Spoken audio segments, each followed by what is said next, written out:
غیر قانونی قبضے کے خلاف جو آرڈیننس جاری کیا گیا تھا اس کو ہائی کورٹ نے معطل کر دیا تھا، اور اس کی وجہ یہ تھی کہ اس میں بہت سی ایسی چیزیں تھیں جس پہ قانونی طور پہ سب کو اعتراض تھا کہ یہ معاملات اس طرح کیسے بڑھ سکتے ہیں آگے۔ جیسے کہ ان میں سے ایک معاملہ یہ تھا کہ اگر ہائی کورٹ یا سپریم کورٹ میں میٹر پینڈنگ ہے، انہوں نے اسٹے دیا ہوا ہے، تو پٹواری کیسے ایک رپورٹ سبمٹ کرنے کے بعد جو ہے وہ قبضے کا جو ہے وہ فیصلہ کر سکتا ہے، جبکہ ریکارڈ وغیرہ سارا کچھ جو ہے وہ ان کے قبضے میں ہی ہوتا ہے۔ تو اسی سلسلے میں گورنمنٹ نے اب ایک ترمیمی آرڈیننس جاری کر دی ہے۔ معاملہ ابھی ہائی کورٹ میں پینڈنگ ہی تھا، تو حکومت نے سوچا کہ یہ غیر قانونی قبضے کا جو معاملہ ہے وہ بہت سیریس ہے اور سوئر ہے، لوگ اس سے بہت زیادہ پریشان ہیں، تو اس آرڈیننس میں وہ تبدیلیاں کر دی جائیں جس پہ ہائی کورٹ نے بیسک جو ہے وہ اعتراض جو ہے وہ گورنمنٹ کے سامنے رکھا تھا۔ تو اس میں کیا تبدیلی کی گئی ہے اور اب غیر قانونی قبضے کو لے کے معاملات کس طرح آگے بڑھیں گے، وہ میں آج آپ کو ویڈیو میں بتاؤں گا۔ اوورسیز پاکستانیوں کے لیے بھی یہ بہت اچھی خبر ہے، کیونکہ سب سے زیادہ قبضے جو ہیں وہ ان کی پراپرٹیز کے اوپر ہوتے ہیں، اور اب اس قانون کو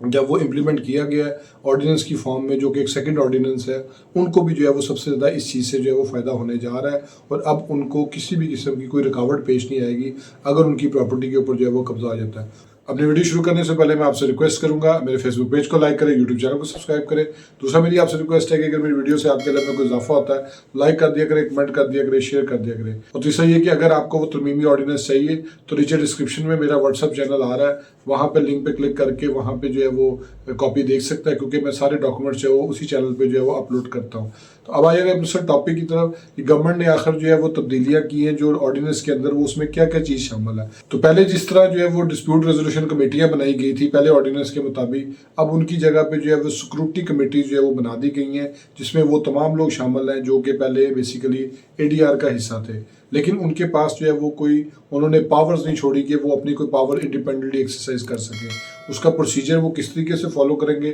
وہ میں آگے آپ کو ویڈیو میں بتاؤں گا، لیکن اس میں پہلے میں آپ کو ایک چیز یہ بتا دوں کہ اس کے اندر بھی وہ تمام لوگ شامل ہیں جو کہ بیسیکلی ڈسپیوٹ ریزولوشن میں بھی تھے، جس میں ڈی سی ہے، D P O, R P O, assistant commissioner, sub divisional police officer, circle revenue officer, relevant police station incharge یعنی کہ جو ایس ایچ او ہوگا یا جو تھانے کا انچارج ہوگا وہ بھی اس کمیٹی میں شامل ہوں گے۔ اب اس کمیٹی کا جو بیسک مقصد ہے وہ یہ ہے کہ انہوں نے بیسیکلی ایک فیکٹ فائنڈنگ کمیٹی بنا دی ہے کہ ریکارڈ کے مطابق جو ملکیت ہے وہ کس کے نام پہ ہے، وہ کون اس کا جو ہے بیسیکلی قبضے کا حقدار ہے۔ جو ٹریبونلز بنائے گئے تھے پہلے آرڈیننس کے مطابق جس میں ریٹائرڈ ججز شامل تھے، اب اس کی جگہ جو ہے وہ جو حاضر سروس ایڈیشنل سیشن ججز ہیں ان کو جو ہے وہ اس ٹریبونل کا جو ہے وہ انچارج بنا دیا گیا ہے، یعنی کہ جو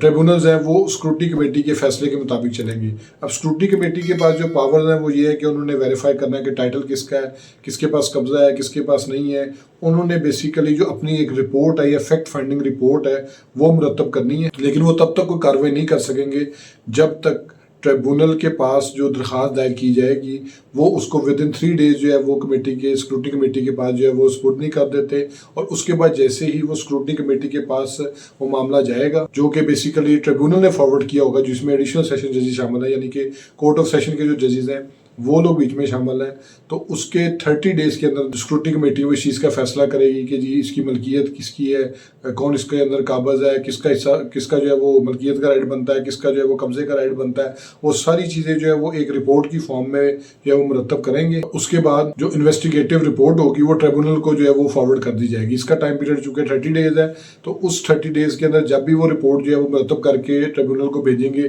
ٹریبونل اس رپورٹ کی روشنی میں ود ان نیکسٹ 30 days جو ہے وہ فیصلہ کرنے کا جو ہے وہ پابند ہوگا، یعنی کہ ٹوٹل فیصلہ جو ہے وہ قانونی طور پہ دیکھیں تو 63 days بنتے ہیں۔ یعنی مثال طور پہ 1 تاریخ کو اگر جو ہے وہ ٹریبونل میں کیس فارورڈ کیا گیا ہے، یعنی شخص نے جو ہے وہ کیس دائر کر دیا ہے، اس کے ود ان 3 days جو ہے وہ کمیٹی کے پاس جانا ہے، اور کمیٹی نے ود ان 30 days اس کا فیصلہ کر کے اپنی انویسٹیگیٹو رپورٹ جو ہے وہ ٹریبونل کو فارورڈ کرنی ہے، اور ٹریبونل نے پھر اس میں جو ہے وہ 30 days میں فیصلہ کرنا ہے۔ تو اس طریقے سے جو ہے نا یہ ساری ٹوٹل جو ٹائم پیریڈ ہے وہ 63 days بنتا ہے۔ جو سیکورٹی کمیٹی ہے اس کے پاس یہ پاور ہے کہ وہ گواہوں کو طلب کر سکتی ہے، وہ کوئی بھی ریکارڈ طلب کر سکتی ہے، وہ کسی بھی معاملے میں کسی بھی حوالے سے جو ہے وہ جو کہ ان کو لگتا ہے کہ انویسٹیگیٹو رپورٹ کے لیے جو ہے وہ ضروری ہے، وہ سارے معاملات جو ہے وہ اپنی پاورز کے مطابق ایکسرسائز کر کے ایک ڈیفینیٹ رزلٹ پہ پہنچنے کے لیے جو ان کو ضروری لگے گا وہ کریں گے۔ سیکنڈ آرڈیننس میں جو ایک اور چیز جو ہے وہ بیچ میں جو شامل کی گئی ہے وہ یہ ہے کہ اس میں جیل اور قید کا جو ہے وہ کنسیپٹ جو ہے وہ بیچ میں انٹروڈیوس کیا گیا، اور وہ اس طریقے سے ہے اگر کوئی شخص جو ہے وہ غیر قانونی قبضہ کرتا ہے تو صرف پراپرٹی سے تو وہ جائے